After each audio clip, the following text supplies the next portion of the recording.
Hello bachcho, let's see the question. So the question says three different ideal solutions 1, 2 and 3 each containing 10 moles of A and B in different composition are taken as shown in the figure and pressure over the solution is gradually reduced.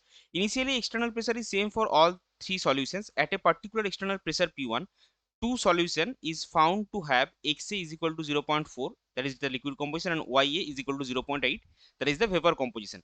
Then select the correct statement. तो options क्या है हमारे पास? Option है at the same external pressure for solution 1 XA is less than 0.4, YA is less than 0.8.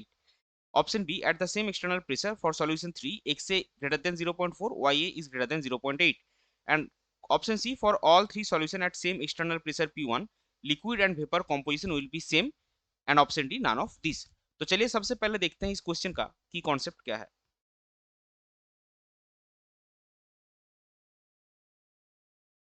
सो इस question का की concept है राउल्स लॉ. अभी देखिए हम एक क्या करेंगे, अच्छे से क्वेश्चन को समझने के लिए ये जो ग्राफ हमको क्वेश्चन के साइड में दिया है इस ग्राफ को हम आंसर के जगह पे एक बार बिठा लेंगे. तो देखिए यहाँ पे जो ये वाला लाइन है ये आपका प्योर ए है, ये आपका प्योर बी है.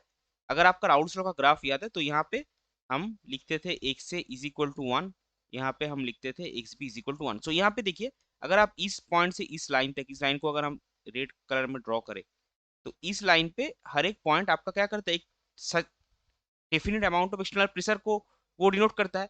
तो आपका ये P1 जो प्रेशर है इसके साथ इस ग्राफ के साथ आपका कुछ लेना देना नहीं है. आपका ये जो रेड लाइन हमने ड्रॉ किया उसका जो P1 वाला पॉइंट है, उसका P1 वाला पॉइंट वो कहाँ इंटरसेक्ट कर रहा है? यहाँ पे इंटरसेक्ट कर रहा है.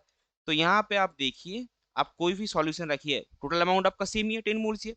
तो यहाँ पे तीनों सॉल्यूशन P1 का पोजीशन यहाँ होगा तो एक्सटर्नल प्रेशर पे, तो उसका क्या होगा for the all three solution at the same external pressure liquid और वेपर कंपोजिशन जो होगा वो सेम होगा, क्योंकि P1 के रिलेटेड आपका वेपर प्रेशर कर्व जो है वो इस पॉइंट पे आ रहा है. ये आपका ये वाला जो लाइन यहाँ पे दिया है 1 2 3, ये आपका वेपर प्रेशर का कर्व नहीं है, आपका वेपर प्रेशर का कर्व है ये. सो यहाँ पे इस क्वेश्चन का आंसर आपका क्या होगा? इस क्वेश्चन का आंसर आपका होगा for all three solutions at same external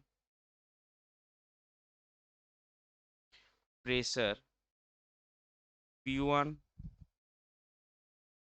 at same external pressure P1 liquid and vapor